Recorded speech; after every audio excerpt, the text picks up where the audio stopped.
Hello, Ian Watson. Welcome to the Quantum Health Connection podcast. We are honored to have you here with us today and enlighten our audience and our listeners with all your wisdom. So thanks for being here. Big pleasure. Thanks for inviting me. Yes. Yes, I definitely feel honored, and I'm super curious and eager too. And I just want to jump right in, and we're going to have a meandering sojourn, and our listeners are used to that. So we go with the flow here, and because I'm going to be very selfish and ask you about the book you're currently writing, and start off with that. Yeah, you want to start right there? Yeah. Yeah. I suppose Okay, that go is with it. partly what's current for me. So, I mean, some people who know me from my homeopathic background, some know that I kind of moved through homeopathy and got more interested in mental emotional health and healing on that side, which obviously homeopathies can contribute to that hugely. But I was interested in what else I could bring to the table in terms of helping people on a psychological healing level. I personally felt like I'd kind of reached the edges of reached the limits of what I could do using only homeopathy. And Mm, I felt like there were other things that I want, that could contribute, particularly in the healing relationship dynamic, because we have like a case taking format, I suppose, as a homeopath. We're very much looking for, the symptoms and building up the picture and the history and all of that, which is perfectly valid and necessary if you want to find a good prescription for someone homeopathically. But I found that sometimes what would happen, almost like once we got that out of the way, sometimes there'd be a kind of a connection would occur and the person would drop into a deeper space, or they'd reveal something maybe which they didn't think was relevant to the homeopathic interview, and maybe share something about what they were struggling with, at home with the kids or with the relationship or whatever it happens to be. And mm, we would end up just having a kind of deeper exploration of that, which to my mind was nothing to do with the homeopathy. I'd already decided what I was going to give them. We were just sort of connecting at another place. And yeah. sometimes people would have realizations during that part of the conversation. Like they'd just kind of get quiet and they'd say to me, "Oh, that's really helpful. Thank you so much. Something's just shifted for me," or something like that. And I would be sat there thinking, I wonder what I did that was helpful. Because I wasn't Mm, really sure. I was just listening and responding in the moment. But I knew there was kind of healing potential in there, just like in the conversation and in the space that we learn to hold. So that became my pursuit, and I started just looking into that. And so I retrained in a number of different things that were focused in that area, and that led me to eventually an understanding called the three principles, which is a framework for understanding mental and emotional health. And the impact of that for me, it was a bit like discovering homeopathy mm, because I suddenly realized, oh, there's this amazing thing that most people don't know about, that was my experience when I discovered homeopathy. That no one seemed to have heard of it, at least where I live, let alone know what its potential was. And the three principles was the same. When I started to look into it and I met people who are involved in this field, they're getting amazing results in a fraction of the time that it's normally supposed to take. They're helping people who are supposed to be incurable recover their health, their mental health. And I was like, this is crazy. And the fact that it has principles underpinning it to me also sounded familiar. I thought, well, this is just like homeopathy, right? To me, the reason that homeopathy has endured for more than 200 years is because it's founded on something that's true. It's like principle of nature behind it. yeah. So it's never going to go away. Mm, Doesn't matter what the governments think of it, or whether the pharmaceutical companies try and get it. It doesn't matter. You can't get rid of it because it's founded on a principle of nature. Well, the three principles understanding is like that, but it's pointing back to our own nature. mm, So that's really what that's about. It's discovering something about your own um, inner workings, psychologically and emotionally, which once you see it, it's kind of really simple and really obvious. Until you see it, it's kind of elusive. It's mm, it's amazing like that. It's one of those things that you kind of wonder, like, how did I not come across this before? Because mm, it seems quite obvious once you start to realize what it's about. So I'm currently attempting to write something about my own experience, my own journey with that, and just to share some of the things that I've realized, which I hope will be helpful to other people. I've always seen my role as being trying to make things that could be complicated to make them accessible to people. So I Hmm. tried to do that with homeopathy, and I'm trying to do that with this now. Whether I succeed or not remains to be seen. I'm sure you will. I'm sure you will. What a beautiful way telling of how you got to where you are right now. And we're so excited for that book. That'll be so exciting to read. And I think, are you training people in this method as well right Yeah, now? I know I saw that. That's yeah. amazing. Yeah. I have been for quite a few years, yeah. Yeah. And some of whom are homeopaths, who know me through that background. So they've kind of got interested, what's he up to now kind of thing. And they look into it. So some of them, and it's great because as a health practitioner, I realized when people would describe their struggles to me, as clients, I would often be sat there thinking, yeah, me too, you know. Yeah. I, Well, I they're can always relate. mirrors. They are Yeah, mirrors for us very often. That's a resonance effect of why we get clients that struggle with what we struggle with. exactly. But it's Yeah. also reflecting the fact that we're all in the human experience, It's right? collective. Yeah. Before we're a homeopath, we're a human being, right? Of course. Yeah. So Of course. on that level, we're the same, and our struggles are essentially the same. We have the same, we might attribute it to something else, but our experience of struggle is something like anxiety or overwhelm or frustration, and it's the same thing that other people are struggling with. So Yeah. when I started to see that, I realized, well, yeah, this is something I need to learn for me as much as for anyone else. And that's really been the journey. And what I've discovered is actually that's the only way you can learn it. Yeah. And it just makes so much sense, Ian, because as we know, a lot of what happens maybe outside of being, poisoned by toxins, our mental emotional experiences really are the what causes a lot of our physiological symptoms. So I've Exactly. been sort of sitting with the idea of how do I take my mental health background and then as I deepen my studies in homeopathy and isn't there like a way to kind of meld these two together?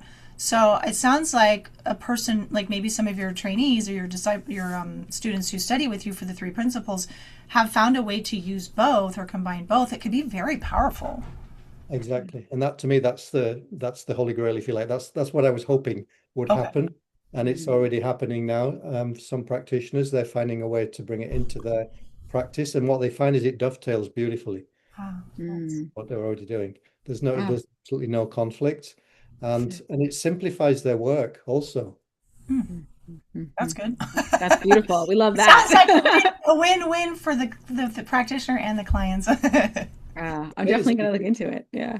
yeah, because if a practitioner's working from a place of worry or stress or something like that, whether it's financial worry or, I don't have enough clients or I've got too many clients or, you know, Yeah. if the practitioner's operating from that place within themselves, then in my mind, they're not in the optimal state of being for doing the work that they love, the work that they want to do. Good point. Hmm. Yeah, exactly. And and Hmm. of- and it can often seem as though it's just like it goes with the territory, It's like, oh, well, of course I get stressed. Everybody gets stressed. But why? Because that's the kind of environment that we all live in now, is everybody we know has become normalized to thinking that being stressed is just an everyday part of life. It's a fact of life. So you mean it's like the collective energy that we all are It, swimming in, well, it's the right? collective belief. I Yeah, it would is the call it collective the, belief too. I would call it the collective misunderstanding.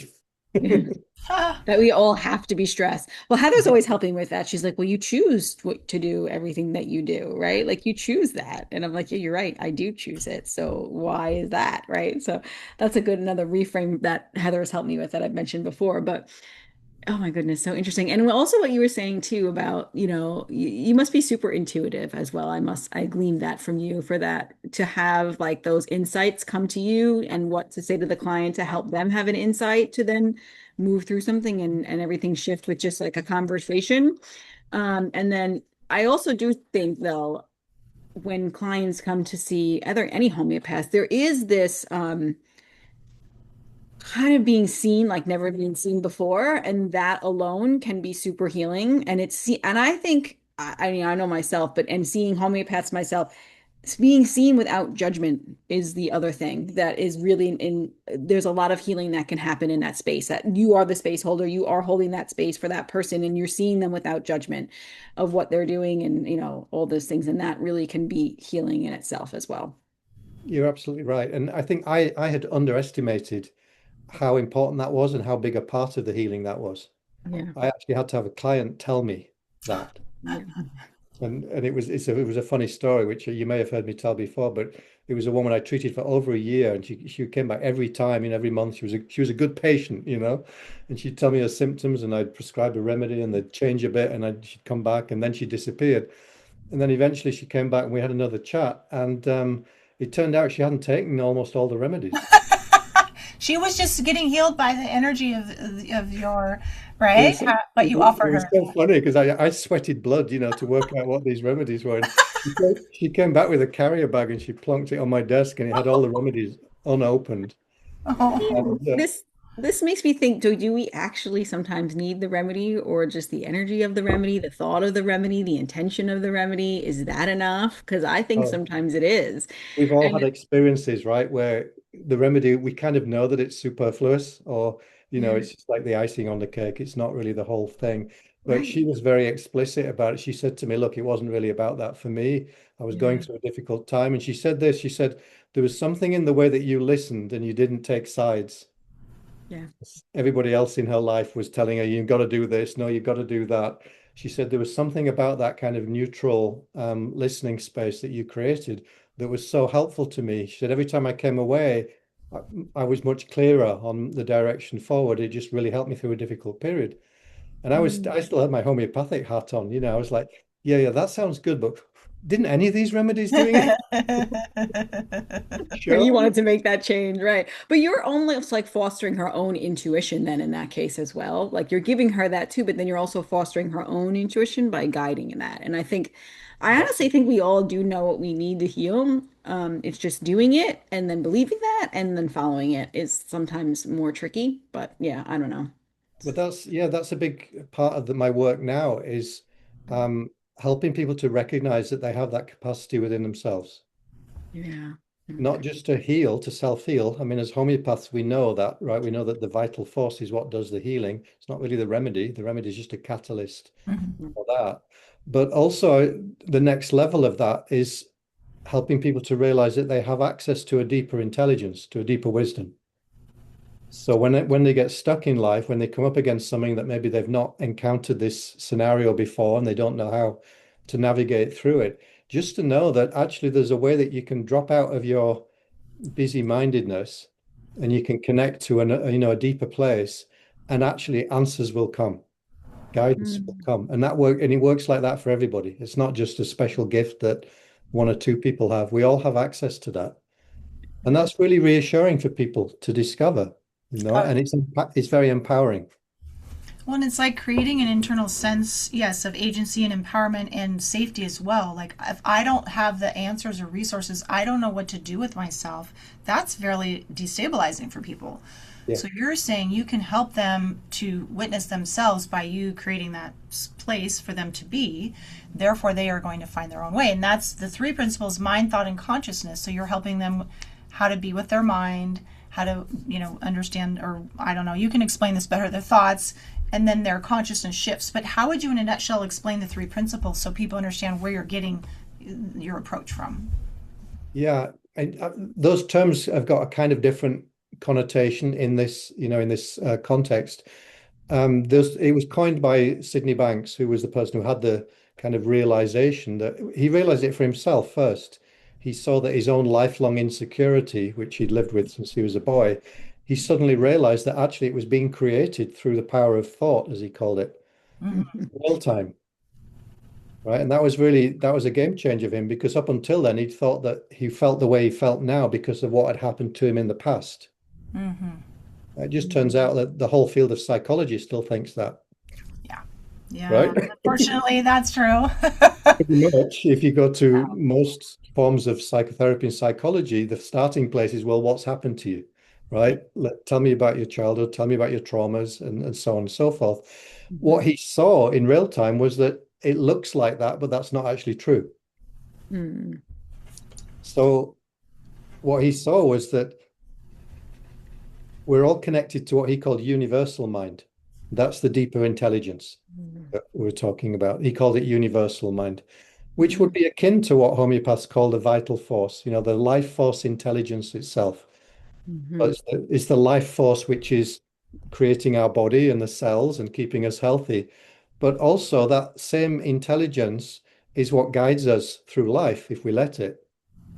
And it also gives rise to thoughts within our consciousness. Like we don't do that. We don't make that happen.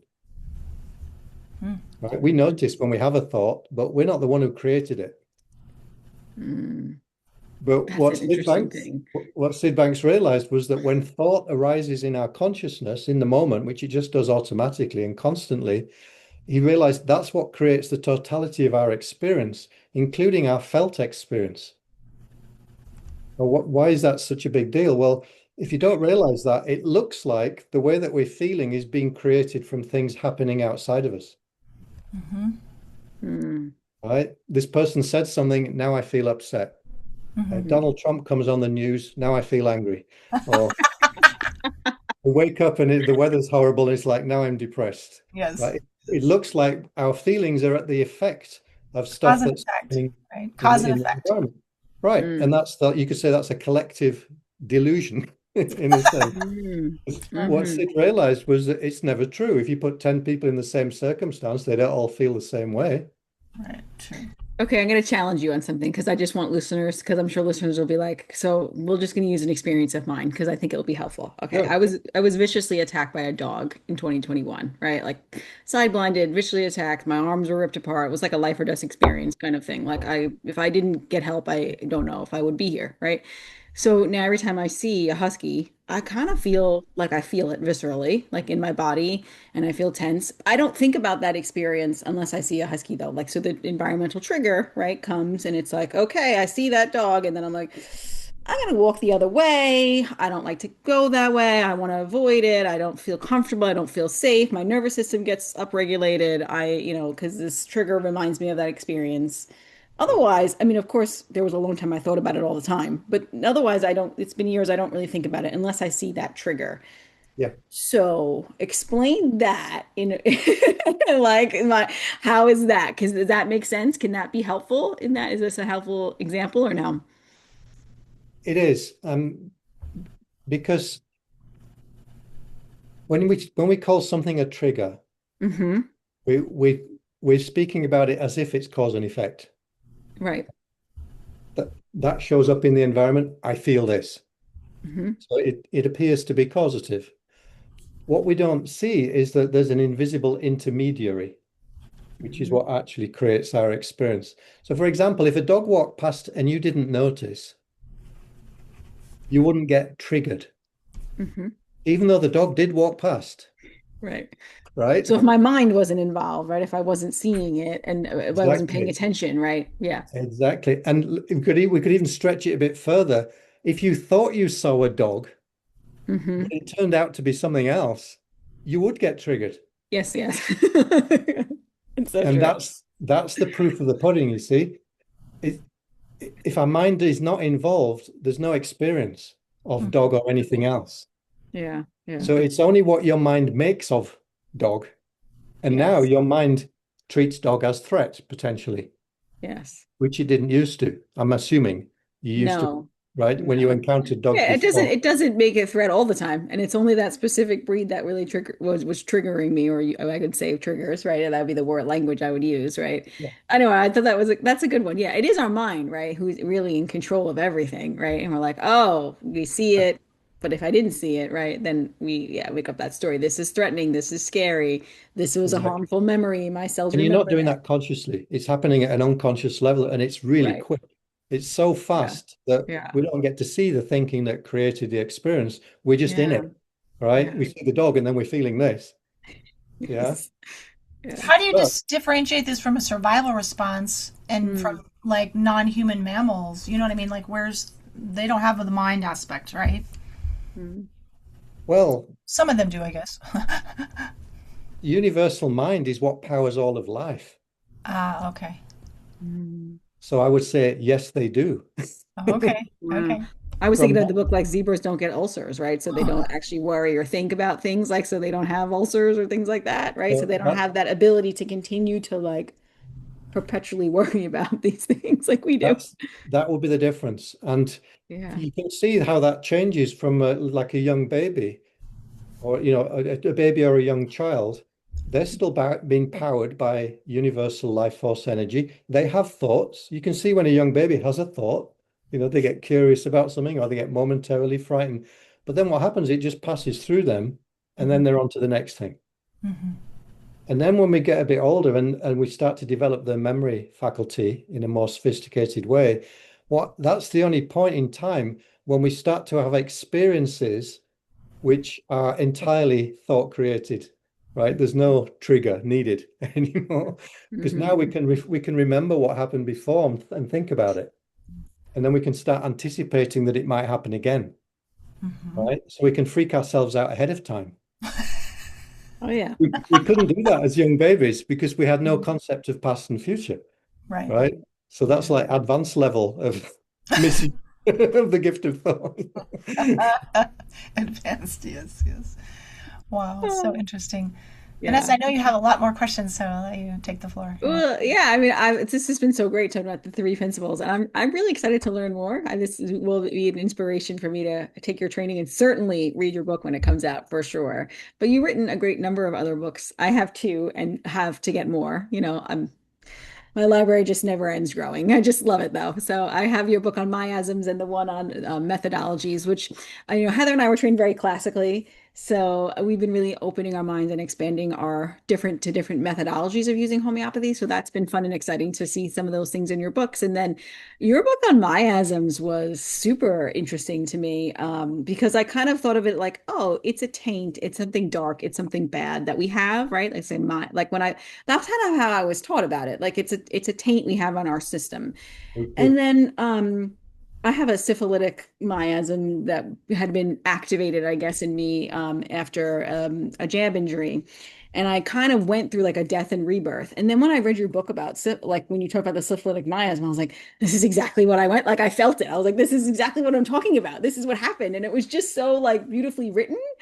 And the whole summer versus winter with versus the psychotic miasm and the syphilitic, there was so much good insight, and I almost saw them more as like spiritual and meant for us and transformative and just so good and collective energy. I just was so interested. So if you would just like chat a little bit about how you see miasms and all of Sure. that, it would be amazing because I loved it. Yeah. I suppose it was again, I was just following my own interest, which is all that I've ever done, really. And I love it. I loved homeopathy, of course, as you do, and I was very inspired by Hahnemann's life and work, and so I read everything that I could find by him and about him. And when I ran into his chronic diseases, which is like the two-volume set which he wrote over a period of years in the latter part of his life, it was the first time when I read Hahnemann, and there was something in me was going, I don't fully agree with this. Yeah. I kind of rebelled against because up until that point, I couldn't really find much to argue with, in the So old. you felt like when you were talking about miasms, like they were something to be destroyed, something to be eradicated, something to be like almost like a parasite or like something like Yeah, that to be removed from the body. that's Didn't yeah. land with you. Well, I gave examples in the book of the way that he talks about and describes miasms is exactly like you've just said. It's wholly negative, Yeah, and the language he's using to me just it sounded the same language as modern Western doctors would use when they're talking about nasty bacteria yeah, and viruses, which are basically out to get us. And then therefore we have to do anti-miasmatic treatment, which is like, well, that's like antibiotics or antiviral. I'm like, Hahnemann became an allopath in this Oops. area of his, and it just didn't sit comfortably with me at all. I was like, this is crazy. This yeah, should not.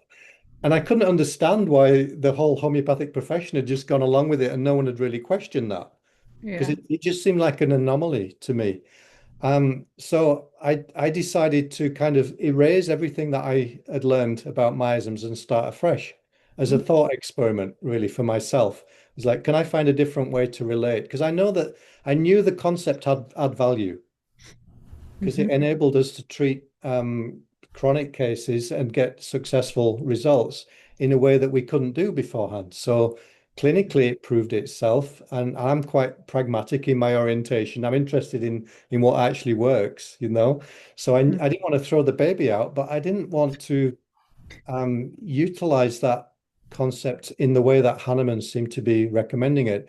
So I literally just kind of forgot about what I'd learned about it, put it to one side, and I walked around with this open question. What could miasms, although, what could they be about if they're not Mhm. about just, it's like they're not just this plague that's been inflicted on humanity, and it's just purely designed to make us suffer, you know.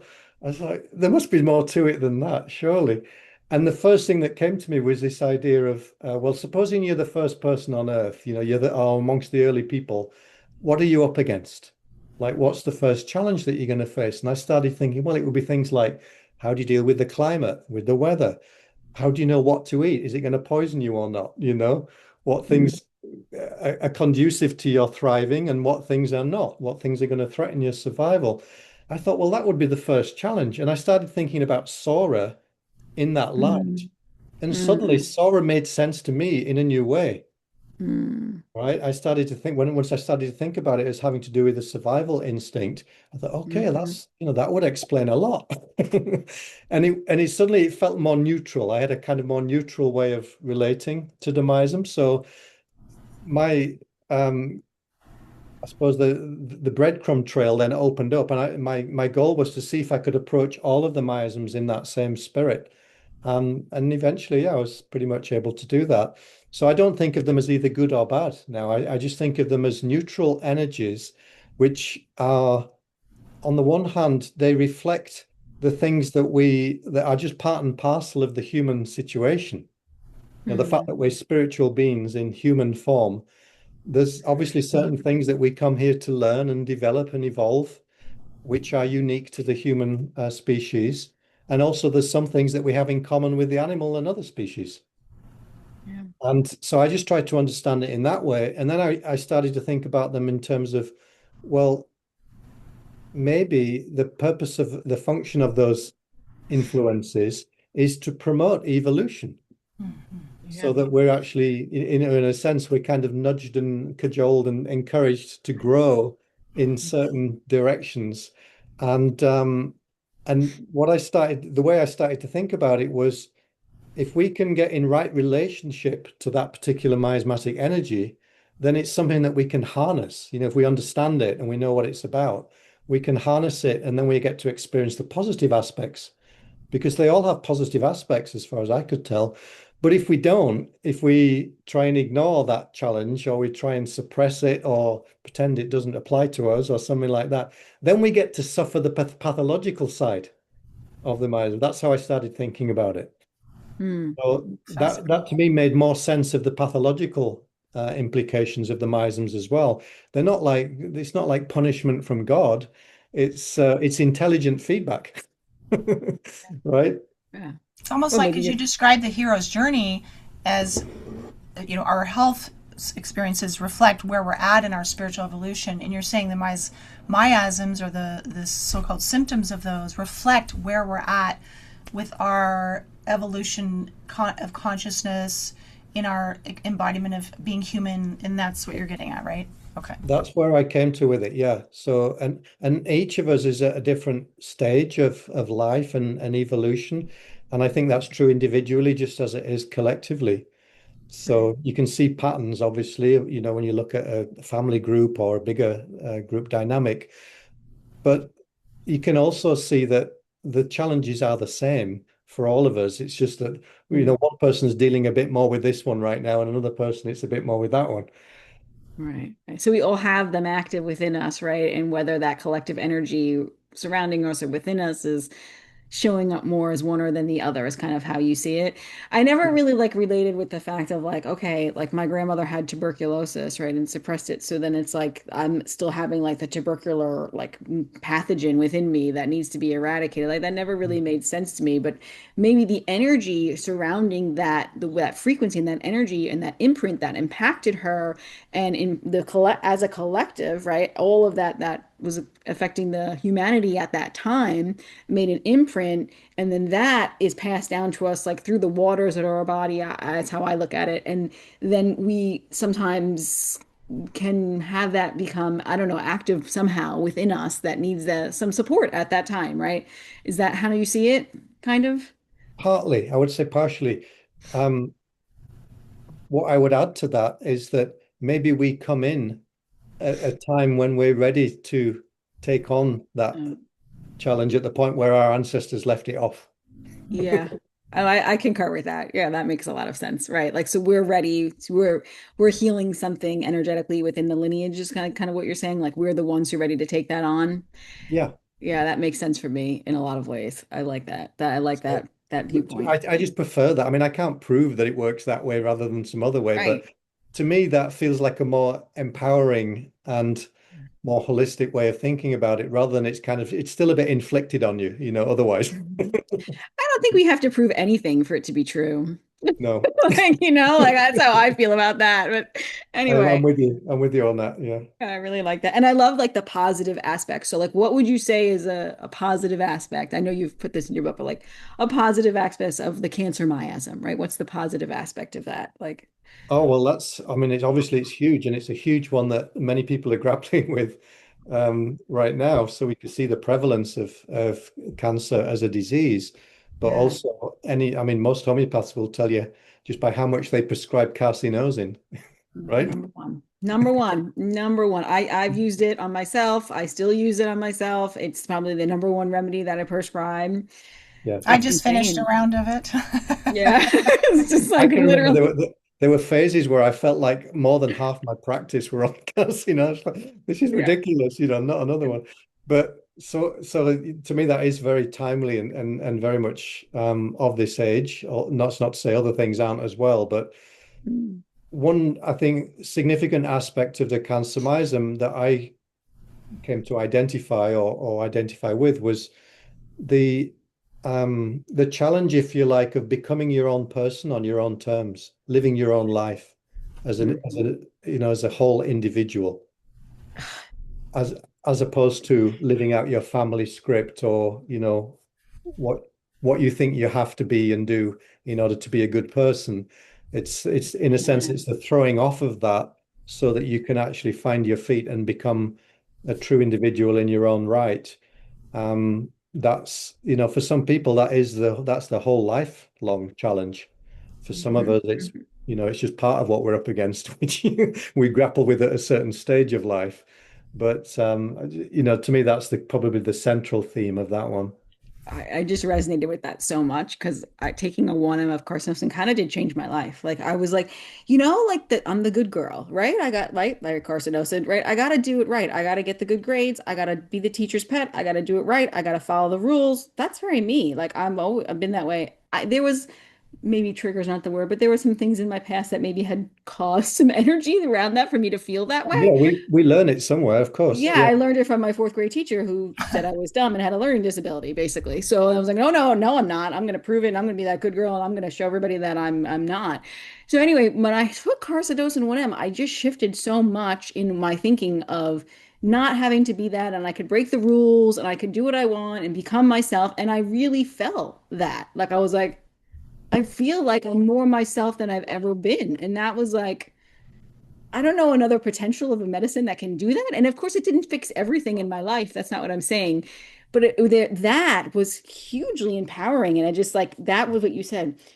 You don't have to be what everybody else thinks. You just can be yourself and be your own individual. I was like, ooh, that resonated so much because I felt that energy when I took that. And I know that, yeah. yeah, it's just amazing. So I had to share that.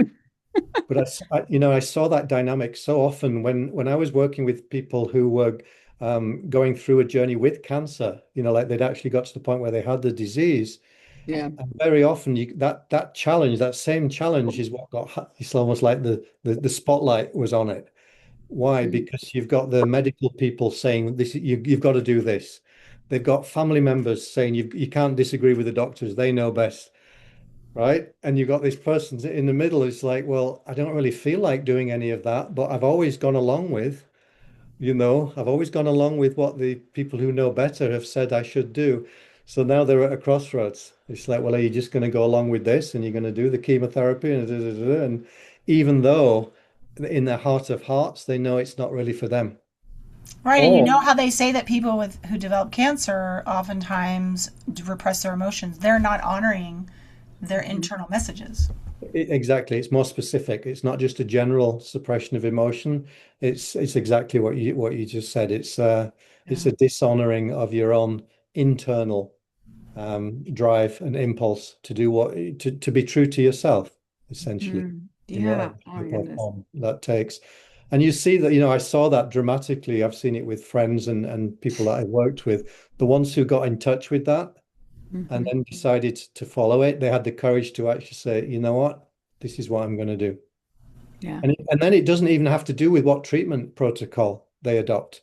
They can do allopathic, they can do homeopathic, doesn't matter. What matters is it's coming from here. It's not Mm. coming from somebody else. Exactly. Anything can work as long as it's coming from what you really desire and what really resonates with you and your field and all of that. I love that. That's so true.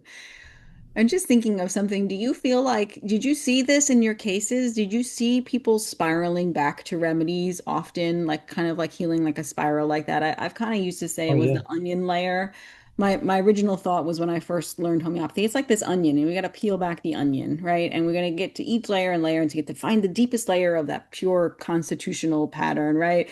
And then I kind of, as I'm working with people, myself, family, clients, I'm like, kind of see it like as spiraling patterns that continually like we circle back and it's like, okay, so I was in this pattern and then I healed it a little bit and then I moved to this pattern, then I healed that a little bit and then I moved to this pattern, healed a little bit, but then I go back to that pattern again. But now when I use that remedy or I'm in that pattern or whatever you do to heal that pattern, it's like you're not the same person who took that remedy before. You're this new person who are this a little up leveled or I don't know what you want to call it, right? You're a little different. And then you heal a little bit more of that pattern, right? I don't know. Do you see that? I just see that so often. I Yes. just was curious if Yeah. you notice that. I think so. I've seen that many times, and in my own life too, I can relate to what you're saying. And I think it is exactly as you've described it. I think we get to revisit familiar patterns, perhaps sometimes for the totality of our life. I think most of us come in with a core theme, that we're going to grapple with different facets of it as we go through life.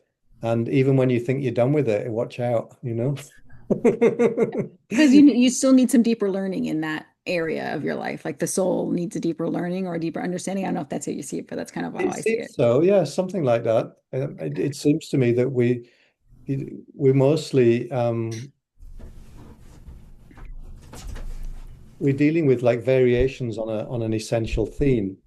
Mm. Um, and the theme itself doesn't really get eradicated or eliminated no matter how much of that remedy you take, or Yeah. how much you've shifted in relationship to it. In a sense, you keep coming back to it, even though you are in different relationship to it now. Yeah. Mhm. Oh, I love that.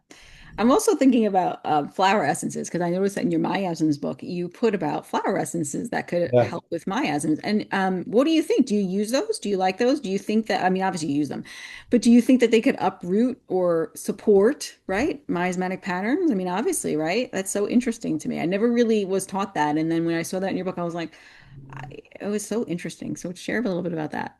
Yeah. Flower essences were my first love, as it were, even before Mm. homeopathy.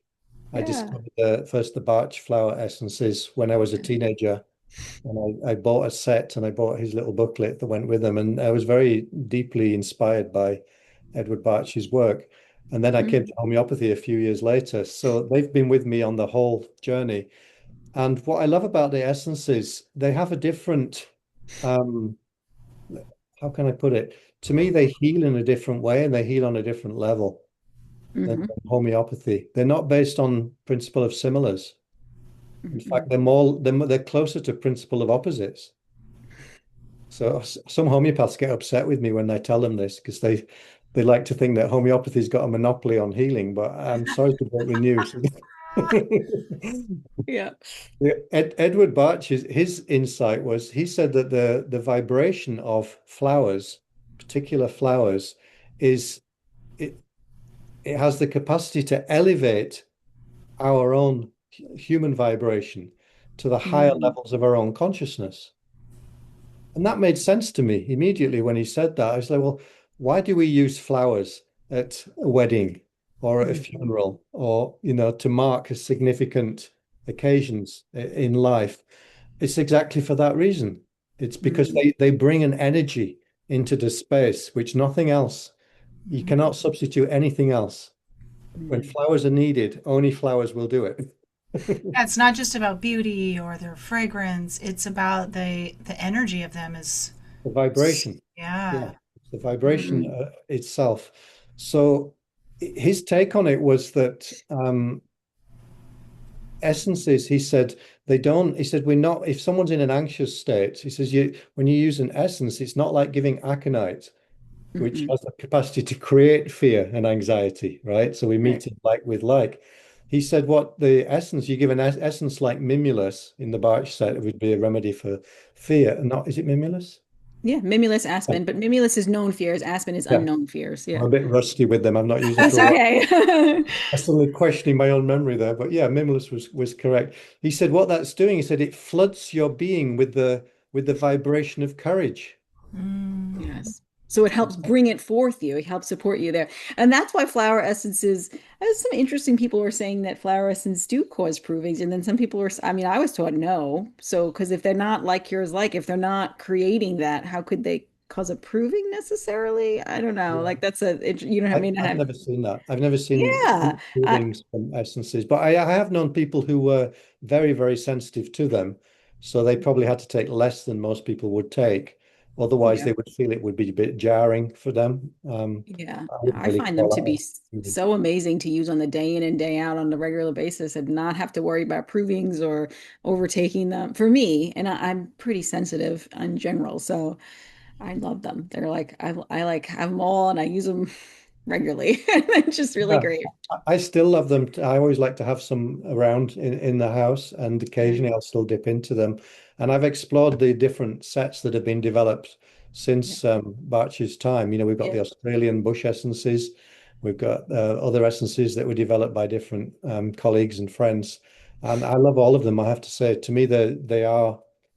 Um, I think relating to the miasm question, to Mhm. me, it's a kind of no-brainer, really, because if you think about miasms as representing um, stages in our consciousness evolution, Mhm. the flower essences are all to do with elevating our consciousness to the highest that's available to us at a given moment.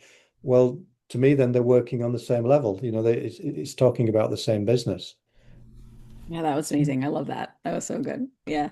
That's it to me. Yeah, to me it makes sense, but I just was not taught that. Like I wasn't taught flower essence is something I learned on my own, right? So then it's like Well, it's same here. Yeah. yeah. Well, you And had the evolution of flower essences and then homeopathy, and I didn't get to hear any of your history. And I'm just actually just super curious myself. So I'm curious how you got introduced with flower essences as a teenager boy. Like that's what you said. I'm like, that's amazing. I love that. I can't actually remember how I first came across them, but what I did know was that I spent a lot of my childhood just in nature, in the woods. I used to go out Mm. into the woodlands close to where I lived, which were huge, and you could just keep walking for the whole day and get Wow. lost. And I always felt very comfortable and safe and at home in the woods. Some people would go in the woods and feel uncomfortable or frightened. I had the opposite. For me, it was a place I would go for solace and to, just to I don't know, to explore, but also I just felt very deeply at home there. Um, Mm. and then at some point, I must have just realized or been told or I read that these plants and trees that were so familiar to me, they were all medicines. And that I remember that idea was like it just caught fire in my in my mind. I was like, wow, every single one, all of these things, the mushrooms, the plant, the trees, the everything has actually got some medicinal value. It completely blew my mind. just Hmm. that whole notion. And that, that to me, it gave me a different relationship to the whole natural world that I'd grew up in. And then Hmm. at some point, I just came across probably a leaflet or a booklet about Edward Bach's essences. And it was one of those things, I mean, literally, I just picked it up. It's like, okay, where do I buy the whole lot? It's like an intuition, like you just know that's an insight right there, right? Like, It's right? like a recognition, it's Yeah. like it's like Yeah. I already know this. It felt familiar to me, even though I'd never come across it before. Yeah. So I did. I just bought them and started experimenting with them straight away, and discovered the little booklets that he wrote. I even went on a pilgrimage to his little house where he used to live, and Oh, Oh, cool. that is so nice. Fun. I Yeah. love that. I I love was that for you.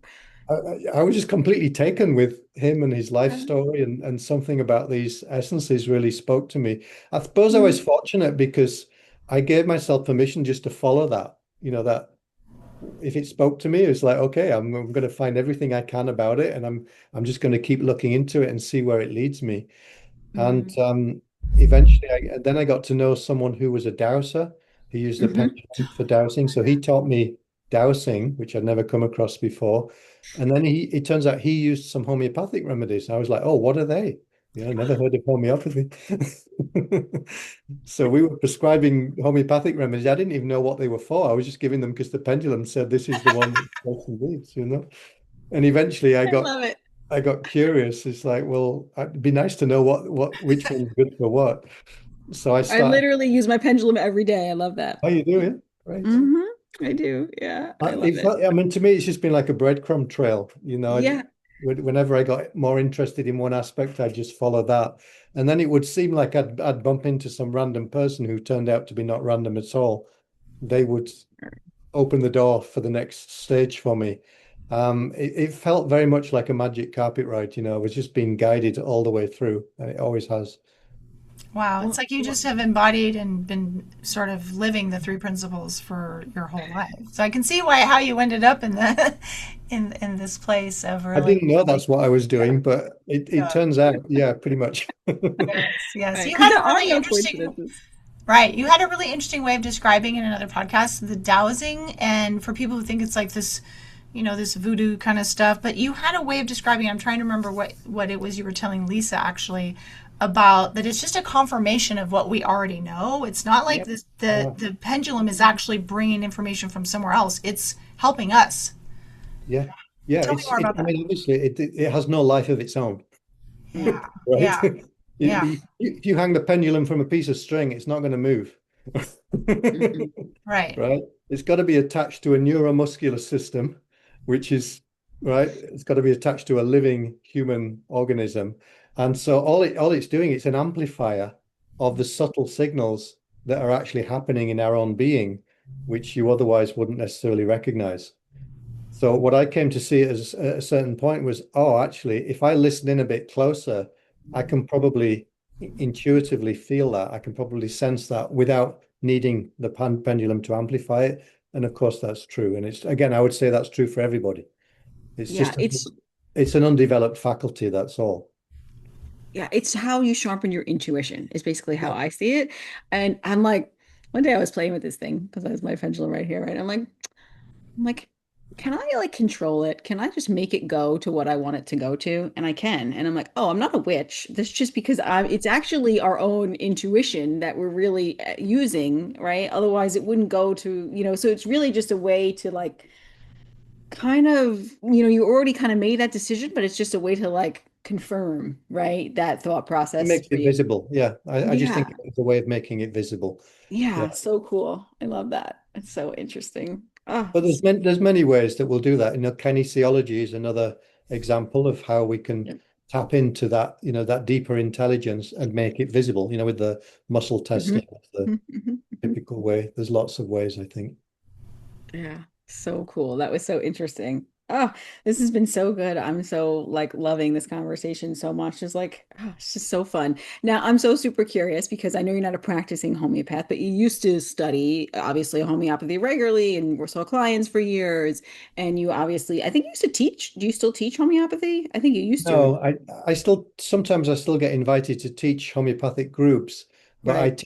what I teach more now is what they call it the practitioner development side, which is probably what Yeah. I'm more interested in. Basically, how to get out of their own way and be more effective at what they do. Well, that's good. That's interesting.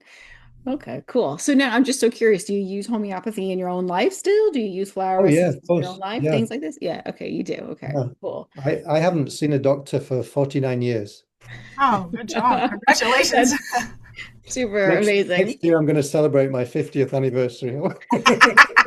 So you just use it acutely, basically, or you for yourself now?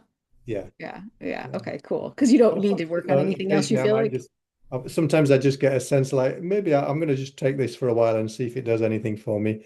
And Mhm. sometimes it does, sometimes it doesn't. But mostly I only use it when I need it. If I've got an acute, I use it Right. for my children, obviously, and Yeah. occasionally friends if they ask me. But I haven't worked professionally as a homeopath for quite some time. Yeah. Yeah. Very cool. And the reason you left that was for you just felt like I can work better with using the three principles, or you just felt like you had enough of doing it, it got tiresome. I'm just so curious. Is that Well, okay to ask?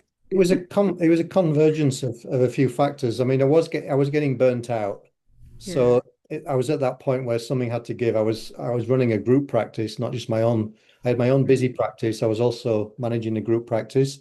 I was running a training school by that point, which had expanded. We had three different branches in different places, Wow. and I was teaching a whole bunch of other colleges and running seminars, Wow. traveling around the world. Something had to give. Yeah. Wow. Yeah, that So sounded like a lot. Yeah. I Yeah. mean, I loved it. I loved all of it. Yeah. So it kind of crept up on me. I hadn't realized how tired I was until I got sick for a while and was like, okay, I need to slow down here. But it was also at the same point in time where, as I described to you, I felt like I was at the edges of what I could do with homeopathy at that stage in my life. And I was more interested in that internal dimension of healing that we spoke Mhm. about. What happens when two human beings get together in a non-judgmental space and we Mhm. open to that deeper wisdom. I just wanted to pursue that and see whether I could get away with it or not. As a See What what was practice. what was it that happened that led you to believe that you can get away with it? oh, Well, I mean, what I did was I basically told my existing clients that I was not going to be using homeopathy for a while. I was just going to be working in real time, and that they were welcome to bring whatever they wanted to the consultation. But if they wanted just kind of straight homeopathy, they'd have to go to one of my colleagues for that. mm. So about half my patients left. Okay, yeah. That Thank you made it very easier much. for But you. Yeah. Yeah. we Took a they little bit of the were burden fine. off a little bit. Absolutely fine. So, that relieved my burden somewhat. But the ones who stuck around, it was kind of cool because they already knew, they'd already got to that point in their own healing journey where they too wanted to work in a deeper way and in a different way. Mm, So there was there was enough people that stuck around who were curious to see how I was going to work now. So they kept me afloat basically for a little while. And then what happened was that some of my colleagues started to refer the people that they were stuck with, right? The ones that they couldn't help with the homeopathy. Well, maybe you'd like to go and see Ian. Well, what's he doing? We don't know, but it's good stuff. I love it. I we love don't it. know, but I think it's something will shift. So try it. I love that. So Now I again, really got to learn your it work, was Ian. just, This is it was like an organic thing that just unfolded over a period of months and a year. And then at a certain point, I just woke up and realized, oh, this is what I seem to be doing now. you're just And following those breadcrumbs again. it It's turns like, out I can get away with it. Yeah. yeah, you've just been following your own energetic pools your whole life, and that's really amazing That's and what it was. remarkable and Yeah. beautiful. Yeah. Yeah. I mean, people often have said to me, like, why would you give up homeopathy when you loved it? And so I said, well, it didn't feel like a giving up in that sense. It felt Mm. to me like I was following the same interest that got me into it. Yes. Right? Yes. It was the same feeling I had. I just got more interested in something else, and now it was pulling me in another direction. I was like, oh, okay. I didn't see this coming, but here we go. Wow. And that Yeah. was you were already in the three principles, or did you come to that later? Okay. That was another 9 years later. Oh Oh, wow. wow. Yeah, Oh, so Okay. you were kind of doing this work without even really knowing what it was in a way? I was. Yeah. Wow. Wow. Now But what I that's was, really fascinating. and it was, yeah, I mean, that was tricky because I was having to, on the one hand, I was kind of accumulating tools and skills and techniques from people that I'd either heard about or learned from, or I'd read their books and so on. So Mhm. I trained with other people. I trained with Brandon Bays, who did journey process work. And if you've heard of that, um, I started Hakomi. I started looking into EFT, Mhm. Byron Katie work, Mhm. family constellations, Jungian psychology, dream analysis. I got heavily into that Mhm. for a time. So I ended up with a kind of hybrid, an amalgamation of these different ways of working with people psychologically and emotionally. And yet I still had this feeling like there was something missing. There was something that I don't know. I don't know what it is. I can't put my finger on it, but I was still looking. And Mhm. when it was only when I came across the work of Sydney Banks that it felt like everything fell into place. And Wow. he simplified everything and it made sense of everything that I'd already done up until that point. So I Mhm. knew then I'd kind of found gold. I'd found something that was, yeah, he'd understood something that had been somehow overlooked by everyone else. Wow. In the Where's the same way best? that, same as Hahnemann, just as like Hahnemann did, you Right. know? Where's the best place to learn about the three principles? Is it on your website? Well, there are quite a few resources on my website now, but there's also a lot of other stuff available now. The short time I've been involved in it, which is what, 15 years now. That's been the foundation of my work. When I started, there was really only a few DVDs of Sydney Banks, which you had to buy as DVDs, and a few books that he'd written. And that was about it. There was a couple of other books. Now there's probably at least 400 books by Wow. different authors. Yeah, so it's been exponential growth. But I would still recommend people to the work of Sydney Banks because it really is the source material. It's a bit like saying, who do I go to study homeopathy? Well, you want to read Hahnemann as well as Yeah. anything else. So I recommend to people find the teachers that you resonate with and get as much as you can from them, but also go back to the source Mhm. because there's something in the way that Sydney Banks articulated his findings, which I think is quite unique. And now it's all free. What you used to have to buy DVDs, it's all on YouTube. Perfect. So, Wow. Good. just look him up, Sydney Banks, Three Principles. You'll find a website where, Start paying oh, attention to that. yeah, the recordings that he made are all there now, freely available, and also links to the books that he wrote. So I recommend his materials as much as anything. No, thank you so much for that. And how many books do you have? So I have your Miasms book. I have the homeopathic Miasms, a modern view, and then I have the book on the guide to the methodologies of homeopathy. And there's another one, the Tao, right? I Yeah. don't have that one. What is that one called? Tell our listeners so they know. Yeah, they've all been nicknamed. So there's also one which is so you've got the green book and the blue book, and Correct. there's also one that's called the red book, which is another paperback like that. And the red book is it's an edited transcript, and it's musculoskeletal problems. Oh yeah. Oh, nice. So Okay. it's like a therapeutics book, and it's kind of an expansion of a day workshop that I gave some years ago. And so there's a lot of very practical, clinical stuff around the musculoskeletal theme Nice. in that one. But there was also a lot of Q&A with the audience, so we go off on all kinds of tangents. So that's I quite fun. love books like that. Oh yeah, awesome. Yeah, I have a couple of Atukas's books like that. I like that. That's actually fun to read. So yeah. I decided to kind of preserve it more or less in the form that it happened because there was just such a lot in it. It was such a lively audience and they Yeah. asked great questions. So there's the musculoskeletal ones. And then the last one that I did, I called it my parting gift to homeopathy. Oh, That was the Tao of homeopathy. And Mm, I'd been interested in Taoism for a long, long time as a kind of, as a philosophy. And I saw a lot of parallels because, like homeopathy, Taoism is kind of based on an understanding of how nature works. yeah. That's really what it's about. Is if you understand how nature operates according to its own natural law, and you align yourself with that, then you tend to live a healthier, happier life. Whereas Mm, if you deviate from how nature operates, you suffer. Nature will course correct you. hmm And to me, that it's very much in tune with homeopathic ideas. So, basically, I started to think, well, is there a way that I could bring those two together and communicate that in a book form? So I really enjoyed that one. That to me, that was like a download. It must have been brewing for a long time, but I actually wrote it in 5 days. What? that was channeled. Uh-uh. that was crazy. It completely ruined me as a writer because that's why I've not been able to write anything since. I can imagine. Wow, that's amazing. That's Yeah, amazing. They I get a just took download like myself that away for for a week, and within 5 days, I literally had the whole thing, and it needed almost no editing. wow. Um, but it came out as a kind of it's almost like poetic prose, and it's the Oh, first thing that I'd written in that style. And and it just so happened that I had an artist friend who, when she read it, she said, like, "Oh, I'd love to do some illustrations that Ooh. could go with, each chapter. I could do an illustration for each one." And she was a Sufi as well as an artist, so she brought that kind of spiritual dimension to it. So it hmm. became a kind of like a creative collaboration. So I've got a soft spot for that one. I know I'm biased, but to me, it's the best one. Yeah. I can Well, hardly I wait to only read read that. two. Yeah, I can't wait to read it. I've only read the two, so I'll let you know which one I like the best after I read them all, and then and your next one. So You know what's interesting? It's the least popular. It it's is? really Oh, what do you make of that? oh What's the meaning you make of that? I yeah. think it's so interesting. I think people love the methodologies. That's probably the most popular, and the miasms is probably number two.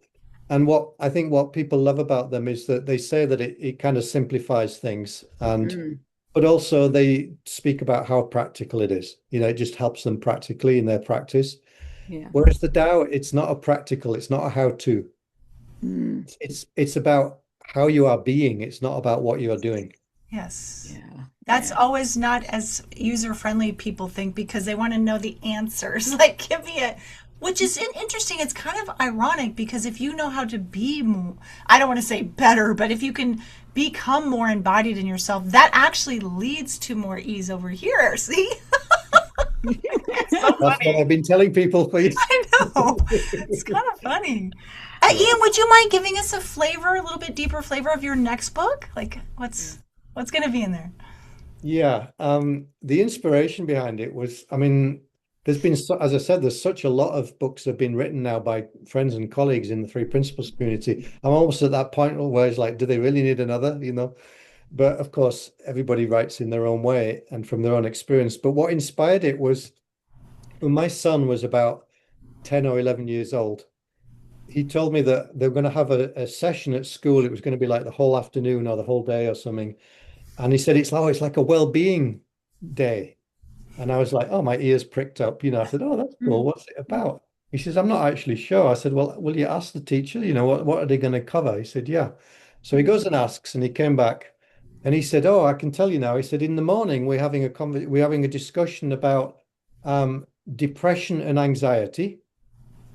Okay, this is a mm, mental health and well-being day, right? In the mm, morning, it's about anxiety and depression. And he said, in the afternoon, we're having a discussion about suicide. Oh, mm. oh wow. And I remember thinking, well, I'm not saying that you shouldn't discuss these things at school, but what does this have to do with mental health? That was the question Exactly. that came to my mind. Hmm. What does this have to do with mental health? And I literally had an insight in that moment. I had a realization because I don't know how it is in the US, but here in the UK, the term mental health has become a euphemism for mental illness. Exactly Oh the yeah, same here. Is exactly it the the same same? here. We Oh don't yeah. really define and work towards what we would want to espouse as health mentally. And I don't even like the separation between the whole, Yeah. it's so, There anyways, there it's isn't all about what's wrong with us. It's all exactly. about the diagnosis and what pill they can give you, really, is what it's all about, which But is even there's worse. no framework for having that conversation about what mental health actually is, Yeah. right? So I mean, I cannot blame the professionals in the mental health field. Why? Because they're not learning it, No, they're not right? learning about what real mental health is. They're learning about how do I diagnose my patients and how do I get to the root cause with working on their trauma and things like that, or get their nervous system regulated, right? Am I right, Heather? Am I saying it correct? I'm Yes, yeah, Heather's trained exactly. in this. I'm not, but I'm just, So I've that been that through therapy myself, so I've been the client. that was the impetus for me to start to attempt to write a book because I I suddenly realized that book doesn't exist. Yeah. There isn't a book that you can pick up where someone actually describes in relatable terms what mental health actually looks and feels like. Hmm. in a way that I could read it today and recognize it immediately and say, oh yeah, now I know, right? And by reading it, it actually points me back to the mental health that I already have. Yeah. Oh, I You can love say that. that's the deeper intention behind it. Mhm, mhm. Wow. So So that's, yeah. that's you could say that's the deeper intention behind it is that people don't just read it as a kind of interesting thing to read, but they read it as an access point to the well-being that they actually already have that they've just been overlooking, or they've got lost in something else. Yeah. So it has the potential to act as a catalyst for them to realize something about that. So sorely needed nowadays with the Yeah. how much I, anxiety people are feeling. not just anxiety, but yeah, anxiety, depression, you name it, suicide, the very things that my son was learning about. There's a good reason why they picked those three topics. But I would also say, speaking to you and your audience as homeopaths,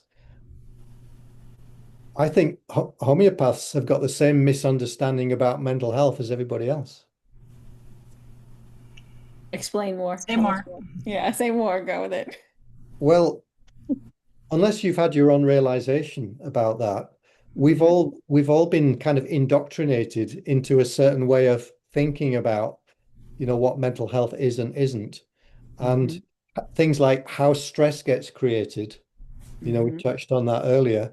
Most Hmm. people, including most homeopaths that I've met, think that stress is a function of their work, or it's a function of their financial situation, or, Hmm.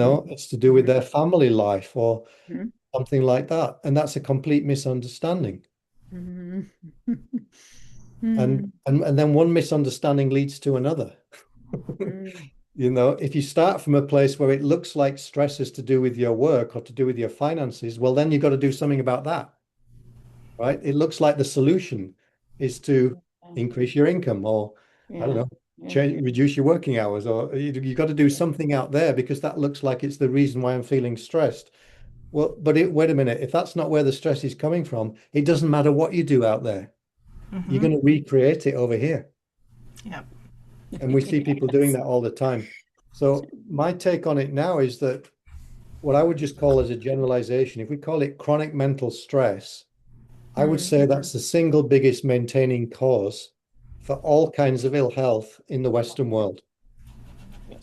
Bigger than pollution, bigger than toxicity, all of these other things. And Hmm. it's the least visible, but I would say it's actually the most determining factor in terms of whether people get well and stay well or not. So it's all in our I agree. heads, in a way. Yeah, but not in a dismissive sense, No. because that can sound like a dismissal when we say it like that. But it's all in our heads in the sense that we are living in a thought-created experience of reality. We don't experience reality as it is. We experience our Yes. own version of it. All we have is our own experience. So it's like we're creating it, the reality that we're living in with the thoughts that are coming into our mind all the time, is what you're trying to say? But we're experiencing it as reality. We don't experience it as thought. Yes. We Right. experience it's the only reality we can know. Yeah. Yeah. Oh, that's good stuff. I can Yeah. hardly wait to read your book. Yeah, I'm so When excited. when might I have it in my hands? Oh, darn, now I've told you about it. I'm going to have to get on with it, aren't Yeah. Well, yeah. I honestly don't know when. I mean, I thought it was going to be about 2 years ago, but that didn't happen. So Well, I don't know. Let's hope by the end of this year. That would be nice. yeah, you're following those breadcrumbs still, and whenever it gets to it, it gets to it, right? Yeah. Oh my goodness. Yeah. I can't force myself to. No. I'm not one of those kind of writers that has got a writing discipline where I can sit down and write for 2 hours every day. For me, it always comes in bursts, and I only write when I feel like it. And if I don't like what I've written, I scrap it and start again. So Yeah. I've, Oh, No, it's I've, a no, way to that's I've be al- true process, true yeah. experiential process. yeah. I mean, I suppose I'm editing as well as writing. I'll write it and then I'll leave it for a while and then I'll take a look at it and then I'll see whether I still like it or not. And so a lot of it gets discarded or, I just have to sit with it until I can find a better way to articulate it. Yeah. Hmm. In the meantime, if people want to work with you, or you have groups about the three principles, or how can someone? Yeah, most of my work is in person just because I like hanging out with people rather than on screens. Yes. So obviously that does limit the number of people. And most, I'm mostly UK based. I do some overseas stuff, but occasionally I do online short courses. I've got one coming up actually starting in June. It's just like a 4 week webinar series. So Mhm. people from the States and so on are joining that. Um, Mhm. Everything that I'm up to goes on my website, which is theinsightspace.com. Okay, perfect. Well, we'll make sure to link that in the show notes. Thank you. This has been such a delight. Ian, you're welcome back anytime you'd like to come back. We'd love to chat with you again. It's just been so fun. And yeah, I love being in your presence. I said to Heather, I said, wait till you listen to some podcasts that Ian's on, you're gonna love him. Because there's a vibe, there's a frequency, there's a resonance, there's something about you that I don't know, that I resonate with so much. So I do really appreciate you coming on and giving us your time today.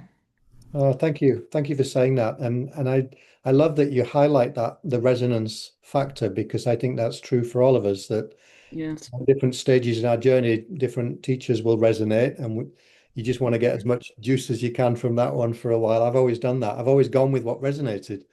It's I, another way of talking about following the breadcrumbs, isn't it? hmm Or following my interest, as I put it earlier. To me, it's the same thing. I just listened for what resonated, and I gave myself the space to follow that. So, I think that you reaching out was you doing your version of that.